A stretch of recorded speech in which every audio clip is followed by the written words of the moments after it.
राज्य सामायिक सेलकडून जाणाऱ्या इंजिनिअरिंग आणि फार्मसीच्या प्रवेश परीक्षेचा गणिताचा पेपर सोमवारी अभ्यासक्रमामध्ये चूक असल्यामुळे 27 तारखेची परीक्षा केली होती रद्द। ई बाईक टॅक्सीला मंजुरी देण्याच्या राज्य सरकारच्या निर्णयाला रिक्षा संघटनांचा तीव्र विरोध। 21 मेला राज्यभरातील आरटीओ कार्यालयांसमोर निदर्शनं करण्याची रिक्षा चालक मालक संघटनेच्या संयुक्त कृती समितीची घोषणा। 15 लाखाहून अधिक रिक्षा चालक सहभागी होणार। पुण्यामध्ये आरटीओने जप्त केलेल्या 165 वाहनांचा 15 मे रोजी ऑनलाईन लिलाव।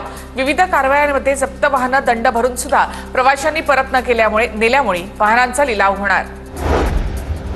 पुणे विद्यापीठामध्ये सुरक्षेसाठी नेमलेल्या मेस्को एजन्सीला विद्यार्थ्यांचा विरोध। 4 तारखेला विद्यापीठामध्ये मोर्चा। कंपनीचे कर्मचारी असंवेदनशीलपणे वागत असल्याच्या विद्यार्थ्यांच्या तक्रारी।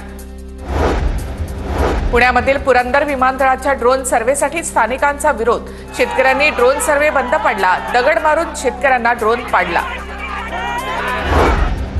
जळगाव जिल्ह्यामध्ये सर्रासपणे वृक्षतोड। महाराष्ट्र नवनिर्माण सेनेकडून वन विभागाकडे कारवाईची मागणी। कारवाई न झाल्यास तीव्र आंदोलन करण्याचा इशारा।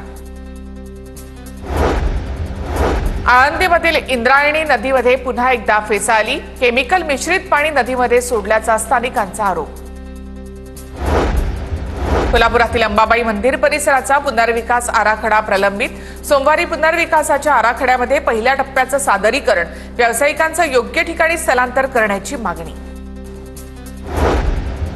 सांगलीमध्ये ख्रिस्ती समाजाकडून पहलगाम हल्ल्याचा जाहीर निषेध। कॅन्डल मार्चद्वारे हल्ल्यामध्ये मृत्युमुखी पडलेल्यांना श्रद्धांजली वाहिली।